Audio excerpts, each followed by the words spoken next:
Hi friends, good morning. ಇವತ್ತು ಕರ್ಬೇವಿನ ಪುಡಿ ಮಾಡ್ತಾ ಇದ್ದೀನಿ ನೋಡಿ. ಒಂದೊಂದೆಲ್ಲ ಜೋಡಿಸ್ತಾ ಇದ್ದೀನಿ. ಕಣ್ಣಿಗೆ ಒಳ್ಳೇದಂತೆ ಕರ್ಬೇವಿನ ಪುಡಿ.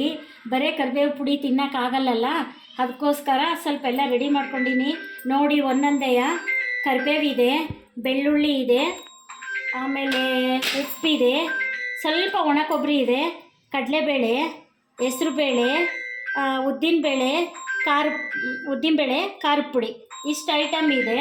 6 1 7 8 ಐಟಮ್ ಇದೆ. ಕರಿಬೇವು ಫಸ್ಟು ಇಷ್ಟು ಹಾಕಲ್ಲ, 2 ಸ್ಪೂನ್ ಹಾಕ್ತೀನಿ ಇದರಲ್ಲಿ ನೋಡಿ. 2 ಸ್ಪೂನ್ ಹಾಕ್ತೀನಿ. ಇದು ಹೆಸರುಬೇಳೆ ಹಾಕ್ತಾಯಿದ್ದೀನಿ. ಇವಾಗ ಹೆಸರುಬೇಳೆ ಹಾಕಿದ್ದೀನಿ 2 ಸ್ಪೂನು. ಇದಾದಮೇಲೆ ಒಂದು ಸ್ವಲ್ಪ ಕಡಲೆಬೇಳೆ, ಆಮೇಲೆ ಉದ್ದಿನಬೇಳೆ ಎಲ್ಲದೂ ಈ ಥರ ಬಿಸಿ ಮಾಡ್ಕೋಬೇಕು ಸ್ವಲ್ಪ ಲೈಟಾಗೆಲ್ಲ.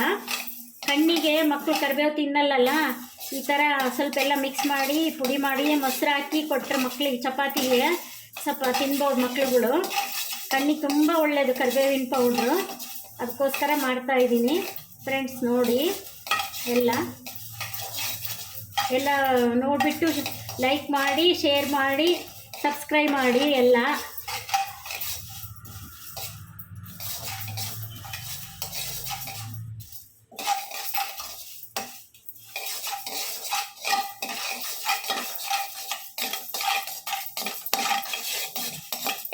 ಈ ಥರ ಲೈಟಾಗಿ ಒಂದೊಂದೇ ಬೆಚ್ಚಗೆ ಮಾಡ್ಕೋಬೇಕು.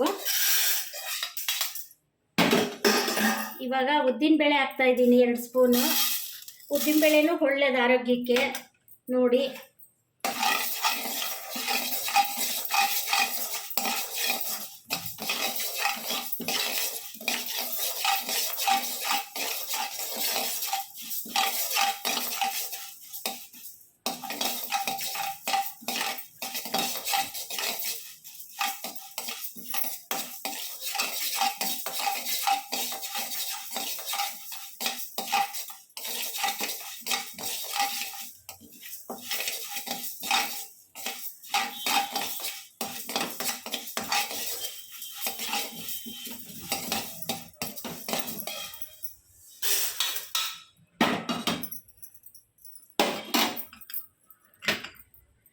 ಎರಡು ಸ್ಪೂನ್ ಕಡಲೆಬೇಳೆ ಹಾಕ್ತಾಯಿದ್ದೀನಿ ಫ್ರೆಂಡ್ಸ್. ಇವಾಗ ಬೇಳೆಗಳೆಲ್ಲ ಬೆಚ್ಚಗೆ ಮಾಡೋದು ಮುಗೀತು ಫ್ರೆಂಡ್ಸ್.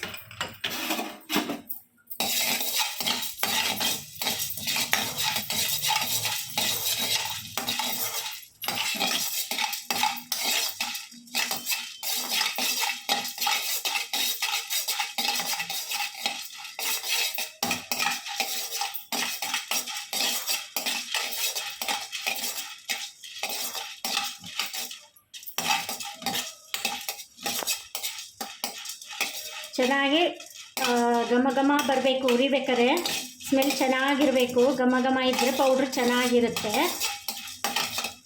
ಏನು ಬರೀ ಮಕ್ಳಿಗೆ ಕಹಿ ಆಗುತ್ತೆ ಅಂತ ಸ್ವಲ್ಪ ಬೇಳೆಗಳು ಮಿಕ್ಸ್ ಮಾಡಿದರೆ ಟೇಸ್ಟ್ ಬರುತ್ತೆ ಅಂತ ಮಾಡೋದಷ್ಟೇ ಫ್ರೆಂಡ್ಸ್. 2 ಟೀ ಸ್ಪೂನ್ ಹಾಕಿದ್ದೀನಿ. ನೆಕ್ಸ್ಟು ಕರಿಬೇವು ಹಾಕ್ತಾ ಇದ್ದೀನಿ ಫ್ರೆಂಡ್ಸ್.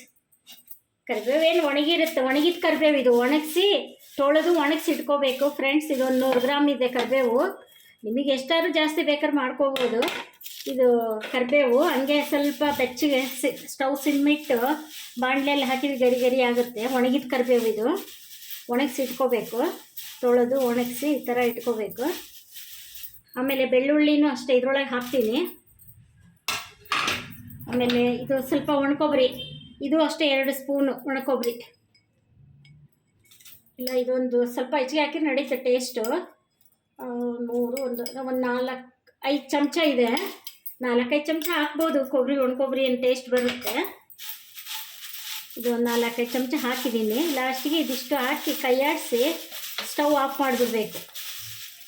ಇಷ್ಟ ಇದೆ ಕೊಬ್ಬರಿ ಕರಿಬೇವು ಇದರಲ್ಲಿ ಇದಾಗ್ತಾ ಇರುತ್ತೆ. ಸ್ಟವ್ ಆಫ್ ಮಾಡಿದ್ದೀನಿ ಸ್ವಲ್ಪ. ಇವಾಗ ಮಿಕ್ಸಿ ಮಾಡ್ತೀನಿ ನೋಡಿ. ಇದು ಬೇಳೆಗಳು ಫಸ್ಟ್ ಮಾಡ್ಕೊತೀನಿ ಫ್ರೆಂಡ್ಸ್. ಇಲ್ಲಿ ನೋಡಿ ಫಸ್ಟ್ ಬೇಳೆಗಳು ಮಾಡ್ಕೊತೀನಿ, ಏಕೆಂದರೆ ನುಣ್ಣಗಾಗಲ್ಲ ಅದ್ರ ಜೊತೆಗೆ ಹಾಕಿದರೆ. ಅದಕ್ಕೆ ಫಸ್ಟು ಸ್ವಲ್ಪ ಬೇಳೆ ನುಣ್ಣಗೆ ಮಾಡಿಕೊಂಡು ಆಮೇಲೆ ಅದೆಲ್ಲ ಹಾಕ್ಕೊತೀನಿ.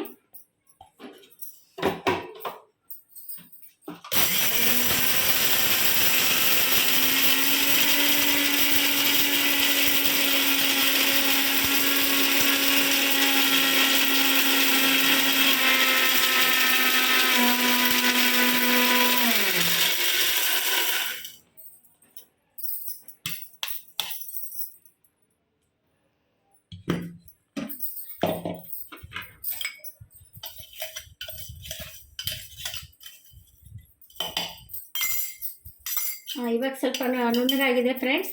ಇವಾಗ ಇದು ಸ್ವಲ್ಪ ಕರಿಬೇವು ಹಾಕ್ಬಿಟ್ಟು ಈಗ ಇದೆಲ್ಲ ಕರಿಬೇವು ಹಾಕ್ತಾಯಿದ್ದೀನಿ ನೋಡಿ ಫ್ರೆಂಡ್ಸ್. ಕರಿಬೇವು, ಕೊಬ್ಬರಿ, ಬೆಳ್ಳುಳ್ಳಿ ಹಾಕ್ತಾಯಿದ್ದೀನಿ. ಏಕೆಂದರೆ ಅದು ಬೇಳೆ ನುಣ್ಣಗಾಗಲ್ಲ, ಹಂಗಾಗಿ ಫಸ್ಟು ಸ್ವಲ್ಪ ಬೇಳೆ ನುಣ್ಣಗೆ ಮಾಡ್ಕೋಬೇಕು.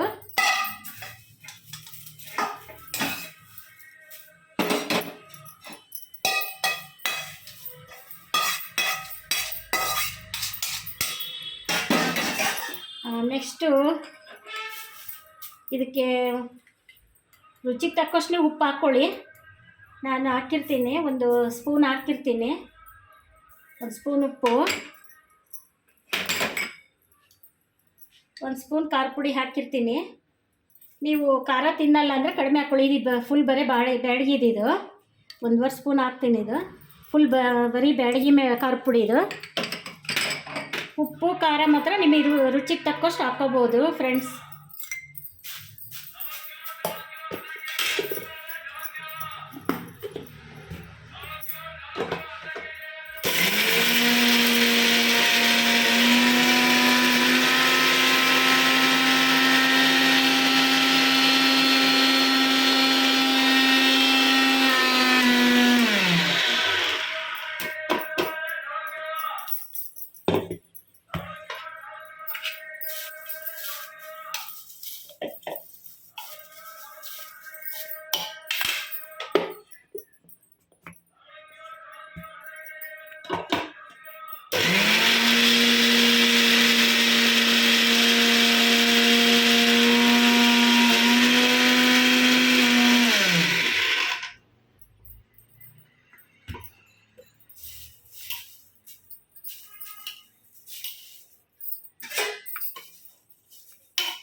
ಇನ್ನು ಸ್ವಲ್ಪ ಮಾಡೋದು, ಕರಿಬೇವು ಬೇಗ ನುಣ್ಣಗಾಗ್ತಾಯಿಲ್ಲ ಫ್ರೆಂಡ್ಸ್. ಇನ್ನೊಂದು ಸ್ವಲ್ಪ ನುಣ್ಣಗೆ ಮಾಡಬೇಕು.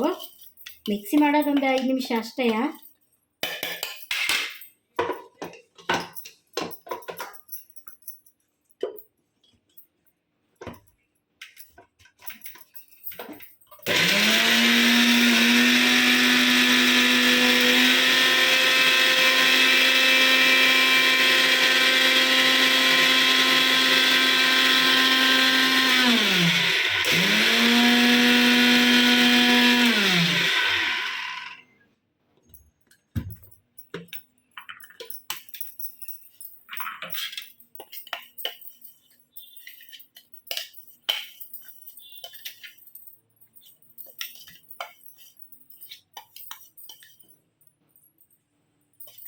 ನೋಡಿ ಎಷ್ಟು ಘಮ ಘಮ ಬರ್ತಾ ಇದೆ ಪೌಡ್ರು. ಬೆಳ್ಳುಳ್ಳಿ ಹಾಕಬೇಕು, ಬೆಳ್ಳುಳ್ಳಿದು ಘಮ.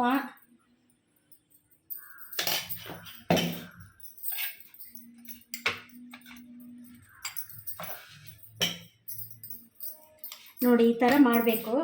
ಚಪಾತಿಗೆ ಮೊಸರು ಹಾಕಿ ಇದನ್ನು ಕೊಟ್ಟರೆ ಮಕ್ಳಿಗೆ ತುಂಬ ಒಳ್ಳೆಯದು.